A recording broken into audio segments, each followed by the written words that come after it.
مساء Menahot Daf Samach Amud Aleph, 8 lines down. And Bai Rava Bar Rav Hanan, he asked the question. Hitin Shazara'an Bekaraka, wheat kernels that were planted. Omer Matiran or Ener Matiran. When it grows out, can the Omer allow that to be, no, sorry, before it grows out, does the Omer allow to make it mutar or not? Hechin, what's the case? Idashish, if it already taken root. Tina, we have a Mishnah that says that Idlashish, if it's not taken root. You know, the Mishnah, the Mishnah says, Imishrish, or they took root before the Omer, Omer Matiran, it takes a mutar. Vim Lavan, if not, as soon as she have Omer Ban, it's till the next Omer comes. What's the question? The question is, L'tzricha, the Hatztinu, B'sara'inu, B'kud Omer. It's not a case where you harvested the kernels and planted them before the Omer.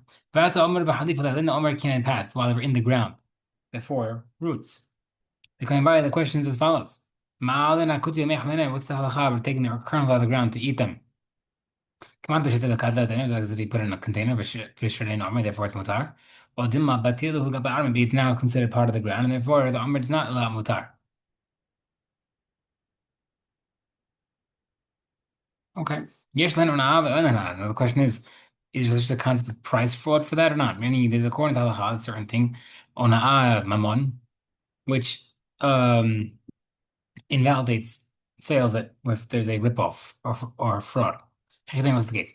Ilim adam mar le'shada v'shita. The guy says, I put 6 cores of grain into the field, and I'm selling you that grain. Some witnesses say no, it was 5 measurements. Amar Abar says, anything that was sold for measured, weighted, or number, I feel by even if it's less than the sixth difference, it's still null and void. So what's the case? Maybe he's saying, no, I put in this field as much as it needs to be to have a full set. And he says, no, he didn't put enough. That would be price fraud. Because then we say it's considered like price fraud, and therefore, because it's like as if like you put it into a container, and therefore it's movable property, and movable property does have price fraud, and that nullifies it. It's considered part of the ground, but land is not part of price fraud. Another question is, do you swear on it or not? Like concepts of modib makes out if someone agrees to half of a claim, or other cases, oh, if a guy watched it and he swears that he lost it or stole it, falsely he has to pay. So the question is this considered something you pay swearable or not? It's in a container and therefore it's like a movable property finished plan, therefore it's a swear. Or then it's considered part of the ground and you don't swear on ground. Versus Teko. My next question. Kernels found in the cattle droppings. So barley kernels found in the droppings. What's the question? You've asked me if that's considered a ochel tuma, can it become tameh like just regular food? Tina Mishnah says, Haytin shebegale bakar usoin shabule behema. Wheat kernels or barley kernels found in the droppings.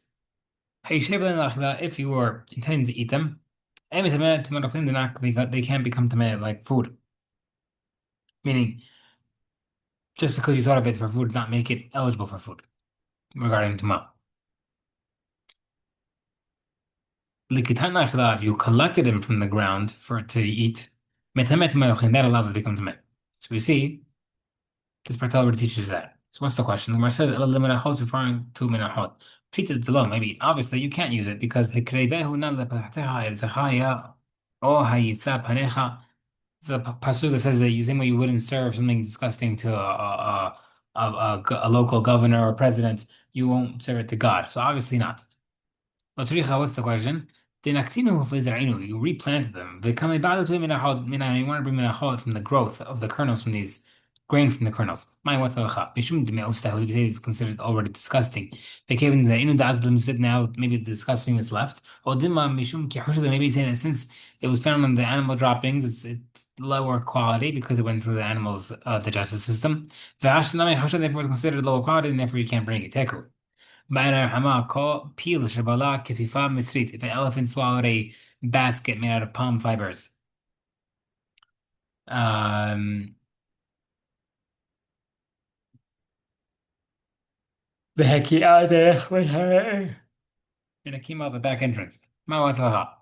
My was the asking. Either mother material to my say it's not considered a tumak, it's not considered clean anymore. The Mishnah says, "Kol hakli mirodin zayt matan v'tachshava." Any kli can become tameh through intention of usage.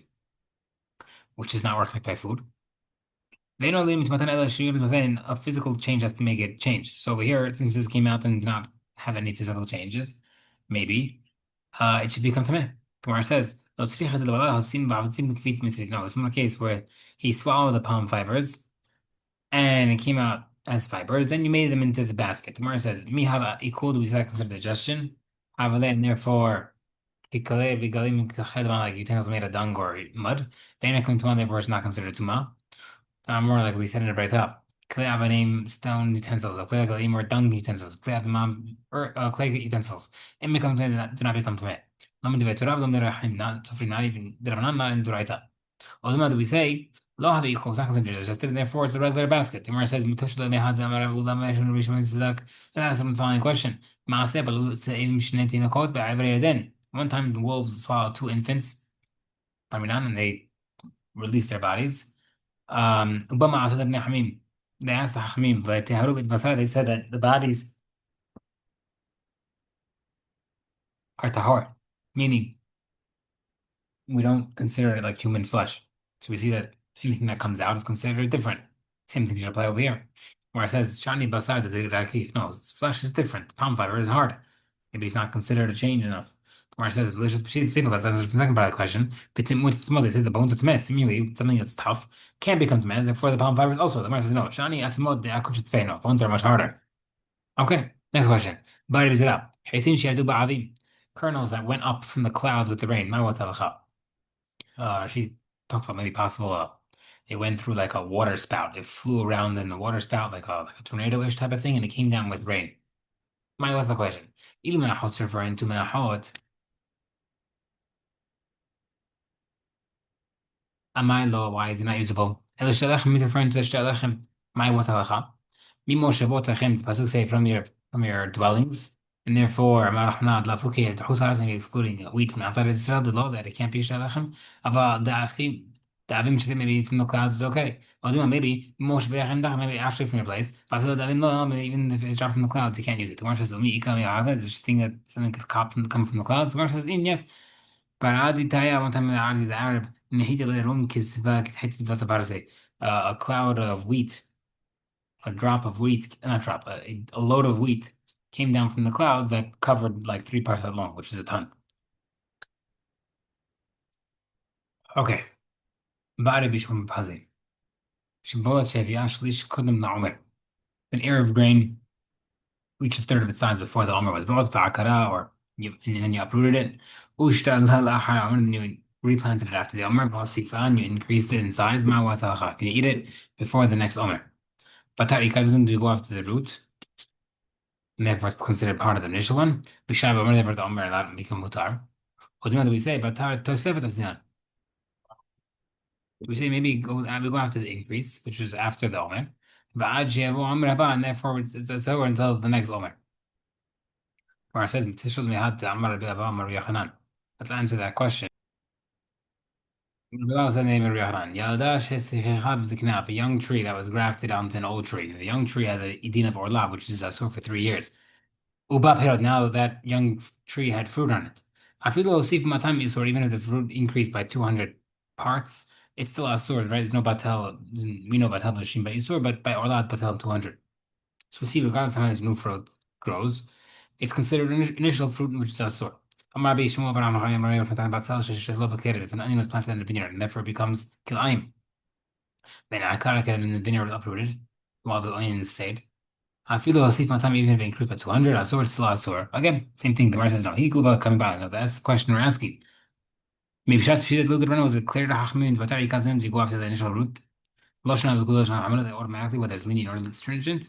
Maybe it's a question. No, we say only machmer or kulam, and if you don't say it's we don't say leniencies. That's our question in the first place.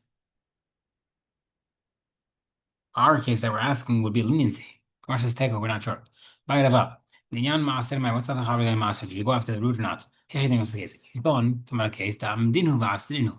He estimated the ears, the grain that he harvested, and then he took off maaser. Vishatinu, then he replanted them. V'osifu, and it increased.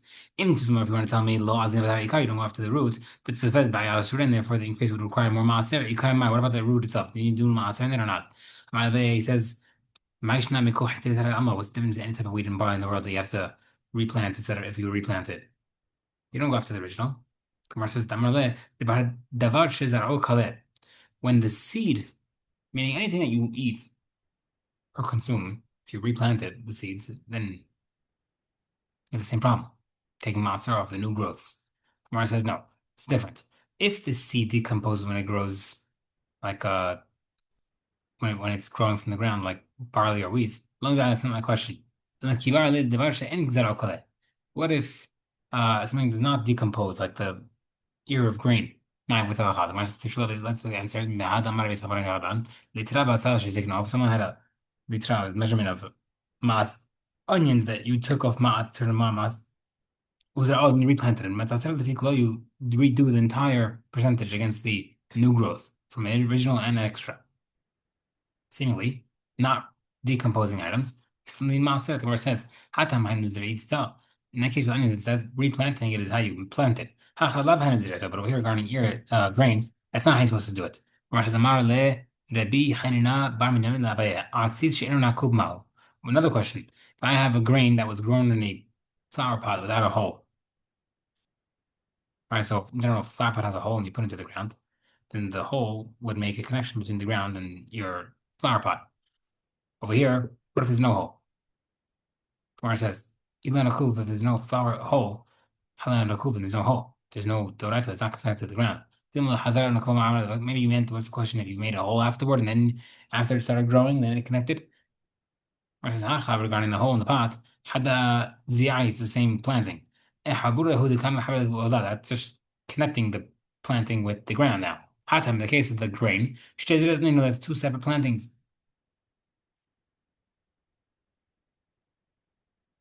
We'll stop here, Abraham.